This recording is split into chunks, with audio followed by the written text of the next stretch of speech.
video is going to be about a story time, right? But while I'm doing the story time, I'm going to moisturize my wig. Well, not moisturize, but I'm going to spray down with water because I think I might take this baby off today. I don't know. But anyway, let's get into it. So, this is about when I got stranded in a different state. Let me finish the go. Right. So, if I didn't mention it already, I live in New Jersey. I have a sister that lives in Philly. So, I would go. Okay, so let me get this straight. My dad's oldest child was from a previous marriage, and my dad got remarried, her mom got remarried, she had a daughter, and then my mom had me. So anyway, I was a lot closer to, I still call her my sister because, like, technically we blood because we share a sister. Anyway, so I would go see her a lot, and I was closer to her than I was to my oldest sister. And that's actually, you know, she had moved out way after and got married. Did she get married? I don't remember, but she wasn't living there anymore. So anyway, I went to go see my sister in Philly because I had this sweet thing for this boy that lived down the street from her. Like, what was I, 16? I was like 16 years old. So he ended up moving to another part of Philly. So me and my sister got on a bus, and we went to go meet up with him, right? So we go take this bus, and we go meet him. What part of Philly was it? Yo, I can't remember. I was like 16, so this was like, child, this was like, what, over 10 years ago? It was some part of Philly. It was like, I honestly don't even remember because my sister is from Philly and she lives in Philly, but she had never been in that part of Philly. It was like one of the bad parts of Philly, and we had got dropped off. We were supposed to first we were supposed to go get our nose pierced. We was gonna go get our nose pierced, and I don't know how we was gonna do that because we was minors. Anyway, the shop wasn't open because we had went to go online to find where this place was at. So we had went to that place, and we was gonna meet him close by, like after we got our nose pierced or whatever.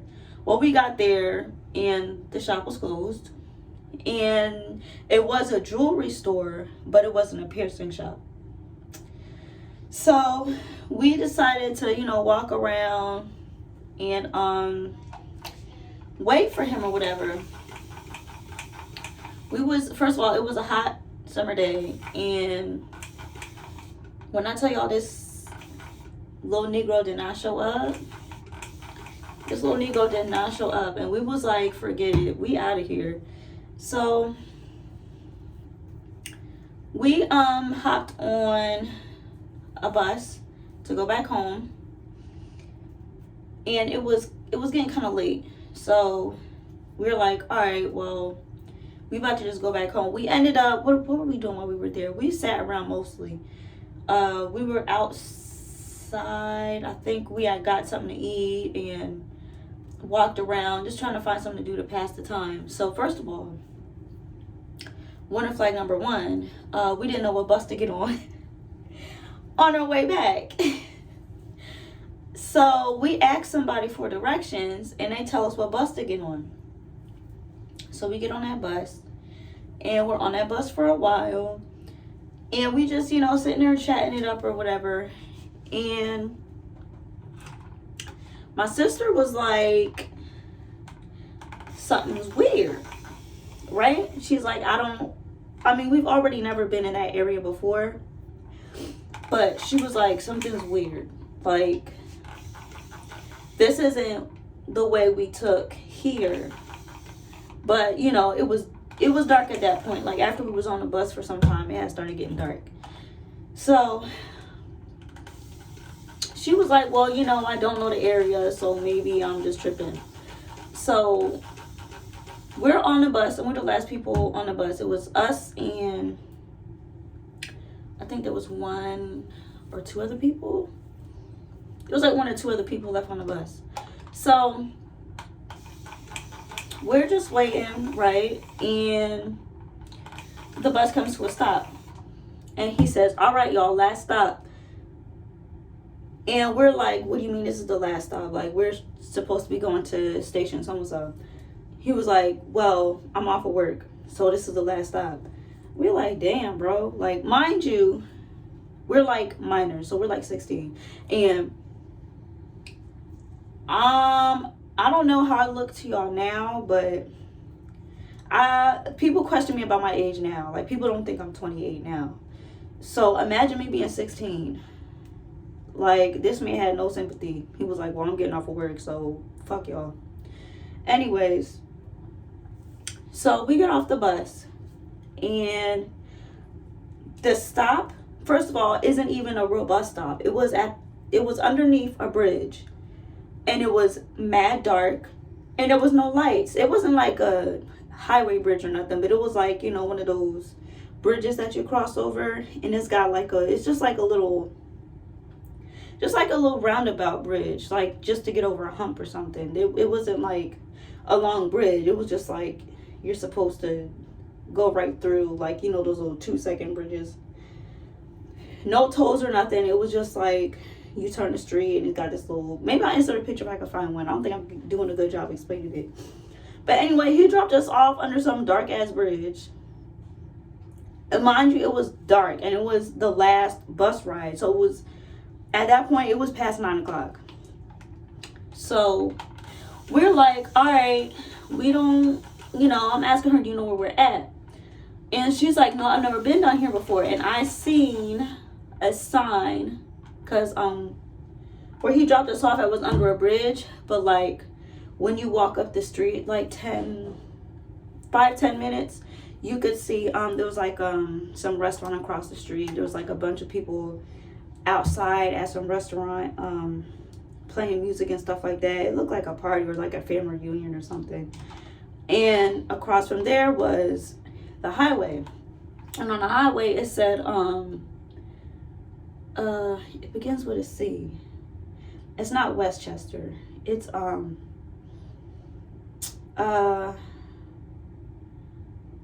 I hear it all the time on the news. But anyway, yeah, so she's like, yeah, I have no idea where this is at. I'm gonna call my parents, right? She pulls her phone out, bro, and her phone is dead. Her phone is dead, bro, and we're like, oh my God, how are we supposed to contact my mom to get home? So I pull out my phone, and my phone is on like 5%. She doesn't know her mom's number or her dad's number. So I'm like, yo, I don't know what to do because we don't know nobody's number. Like, we gonna have to call the police. We gonna have to call the police. So she was like, oh, you know, because you know how they are. Not how they are, but you know how people are about the cops. Like, you know, a couple of young black teenagers in the dark, you know, calling for help. It don't always turn out in the best situation. But at that point in time, I grew up in the suburbs. So I didn't necessarily understand why she was so worried, because she grew up in that environment. I didn't. I grew up in the suburbs. I didn't know anything about police brutality or none of that until I got older. And that's when my parents started explaining stuff to me.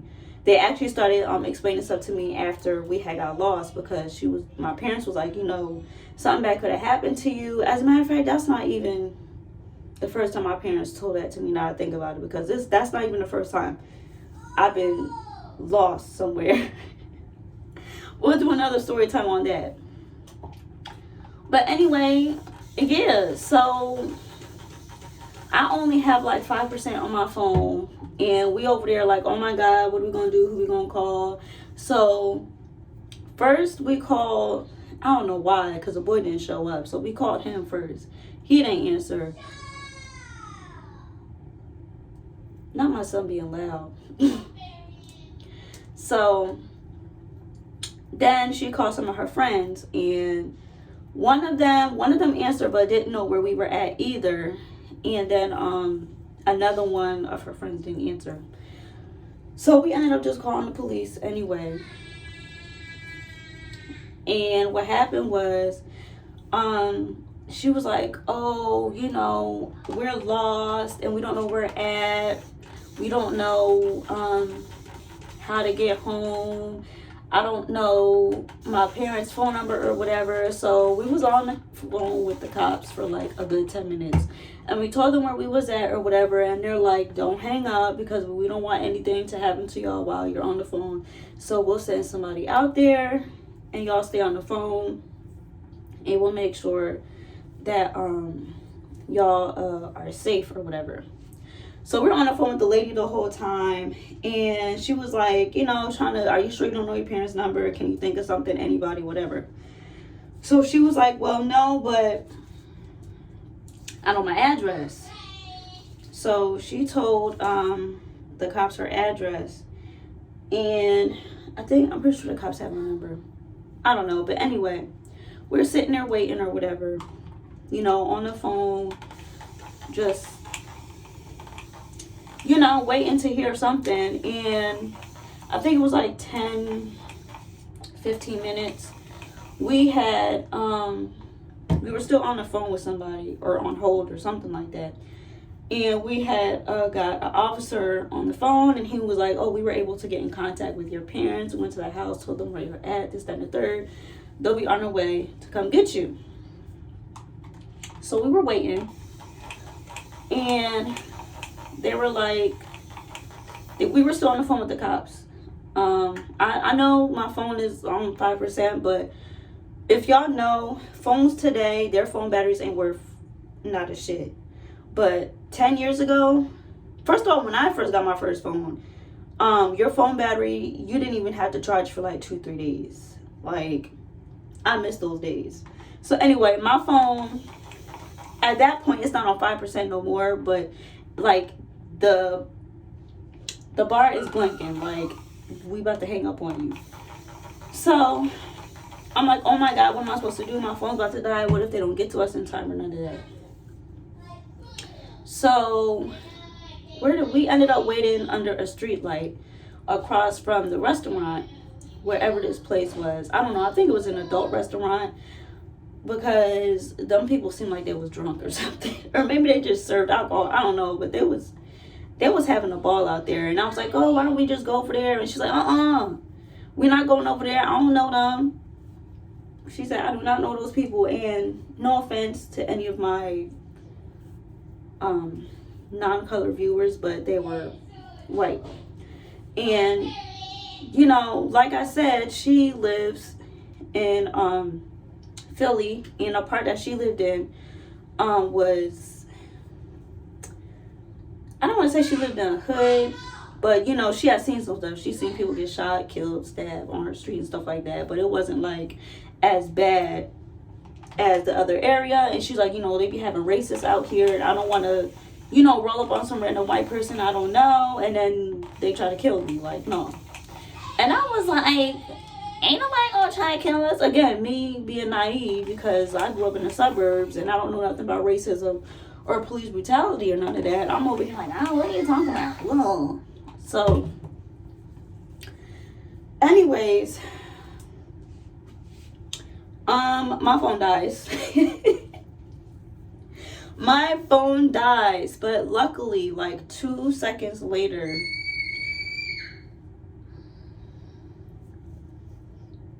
boys in their video games, that's all I'm gonna say. Anyway, like 2 seconds later, her dad pulls up. I can't remember if her mom was in the car or not. Yeah, her mom was in a passenger seat. She didn't really say much or nothing, but her dad did the talking. That's probably why I don't remember. But They had came on time, right on time, and they had picked us up or whatever. And he was like, where were you supposed to be going? Like, it's dark. You don't know this area. Like, I don't even be out here. Like, okay, he knows where the area is, you know, her dad. But he was like, I don't be out here because he don't work in that area. But he was like, what are you doing all the way out here as opposed to where we're from? Like, so we had to make up a lie. We said we went to go to the mall to see the movies. And he was like, well, what bus did y'all take? So she said what bus we took, which was the bus that this guy gave us directions to go on. And he was like, first of all, you got on the wrong bus. So we sit in the back seat and we looking at each other like, this motherfucker either tricked us because we were some little kids thinking it was going to be funny, or this man really didn't know what he thought he knew. So anyway, he was like, yeah, y'all got on the wrong bus. So we all the way home, and then he's talking to us about getting lost and strangers and being safe and all that other stuff, you know, stuff parents do. He wasn't mad, but he was just like, you know, you gotta be more careful when you going out to somewhere that you don't know where it is. Like, you got to be more careful. You got to make sure you know where you're going. You have to ask for instructions, which we did. But he was like, sometimes you have to, you know, ask twice. Excuse me. Sometimes you have to ask a few times, a few other people, just to make sure you're getting the right information and stuff like that. So, yeah, that's the story where I got stranded in another state. I know this is clickbait or whatever, but technically I was in another state because I live in New Jersey and I went to go visit my sister in Philly. So technically we were in another state. Or I was in another state technically. So nothing bad happened to us or anything. But, ooh, y'all, it's time for me to take this wig out. It's getting a little rough. It's getting a little rough. Roof. So, yeah, that's about it. Ain't nothing bad happen or nothing too crazy. It's just, you know, we was being some teenagers. Some fast teenagers trying to meet up with some boy. He didn't show up. We got lost getting on the wrong bus. And we had to, as a matter of fact, I don't even know what time it was when we got home. Or back to her house. I just know that when I checked, the last bus stopped running around like 9 or 10 something. And when we got home, it had been a couple of hours. We was lost outside. Not lost outside, but it had been a couple of hours. Not a couple of, it had probably been like an hour and a half, because we over here like, I don't want to tell my parents, I don't want to get in trouble. How we going to get for help? Trying to call people and they not answering their phones, or they don't know where we at. And, you know, our last resort was calling the cops, and that's not what she really wanted to do. But I was like, look, if we want to get home, we got to call somebody. And I know this, you know, this ain't what you want to do, but it's something we got to do, because we 16 years old. We don't drive. We don't have cars. At this point, we ain't got no bus money left. And even if we did, the buses aren't running. So where's we going? So I had to convince her, like, girl, look, we gonna have to call the cops.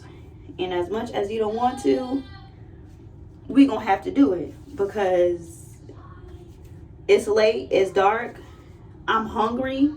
We, you know, like, y'all, it was just a big fat mess, bro. It was a big fat mess. So I'm almost done. I just have to see, it's been in for like 2 weeks, and I did a little touch up on the sides in my last video, but it's starting to lift again, and the top in this area is starting to get a little fuzzy because I don't want to spray it too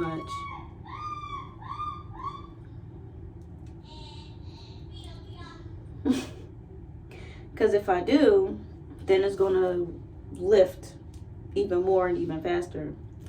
So, y'all, I got this knot here. And that's another reason why, like, now it's starting to tangle up, and it's not as easy to detangle as it was last week. So I'm probably gonna take this out. Maybe I'll film a video on it, maybe I won't, but I want to take this bad boy out, y'all. Because I got this one piece right here. This one piece. Everything else is cool, but it's just this one piece right here. Anyway, that's it. That is the end of my little... Y'all see what I mean? This way gotta go. I'm about to take this drawing off. But that's for another video, for another design. But that's the end of the story. I do have another story when I was like stranded out somewhere, but I'll do that for another story time. That one, now that one,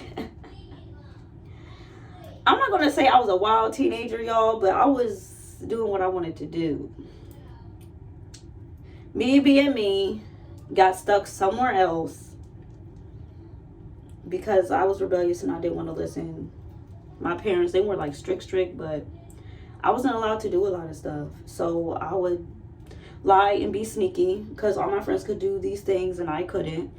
And I felt left out, so I would tell my friends, you know, we've all done it before. Oh, mama, I'm going over to Brittany's house. No one damn well you're not going to Brittany's house. Or you going to Brittany's house, but you're not staying at Brittany's house. So I'm going to get this little knot off camera because I'm already pulling out a whole bunch of hair. And I forgot my brush in my room. So thank y'all for watching. Oh, hey to our new family members. Welcome to the cookout, to the family reunion. Auntie, cousin, uncle, nephew, niece, sister, brother, cousin, whoever you want to identify as. Hey. Y'all, excuse my child in the background because y'all know how kids are about their TV shows and their video games. And I wanted to hurry up and do this while my daughter was down for a nap. So, yeah, I will see y'all in the next video. Bye. Alright, y'all, I forgot one thing. I know y'all been seeing my busted fingernail. It's about time for me to put on a new set, and I'm gonna do that soon. So I'm gonna make a couple of videos about that. And if I didn't say it already, I don't remind. Y'all, this is like the 4th take I've done, and I'm over at this point, okay? I forgot to say hello to our new family members, okay? I don't remember. That's what I meant to say. I don't remember if I said that or not, because I mean, I got a lot going on. It's hot. I was out running errands today. So I can't think straight. I need some water. I need to take some vitamins. Make sure my health is good, you know. Stay healthy, y'all. Stay healthy. Drink your water. Take your vitamins. You want healthy hair. You want a healthy body. You got to drink your water and take your vitamins. So, I will see y'all in the next video. Much love. Bye. Oh. And if y'all want me to like start shouting out our new family members, leave your name below and I will definitely shout you out. Let me know. Bye.